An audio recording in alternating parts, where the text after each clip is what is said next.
ঘর থেকে বাহির করবে তারা কিন্তু আপনার আমার দুশমন নয়। যদি দুশমনই ঘর থেকে বাহির করত, মনকে সান্ত্বনা দিতাম যে দুশমন তো এই জন্য দুশমনি করে আমাকে আমার মৃত্যুর পর ঘর থেকে বাহির করতেছে। দুশমনে যদি ঘর থেকে বাহির করত, মনকে সান্ত্বনা দিতাম, মনকে বুঝ দিতাম যে দুশমন তো এই জন্য আমাকে ঘর থেকে বাহির করতেছে।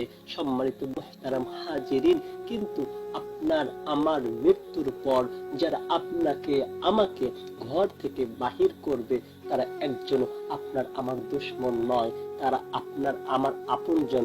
যারা আমাকে আপনাকে ঘর থেকে বাহির করবে তারা আপনার আমার আপনজন, তারা আপনার আমার প্রিয়জন, তারা আপনার আমার রক্তের বাঁধন।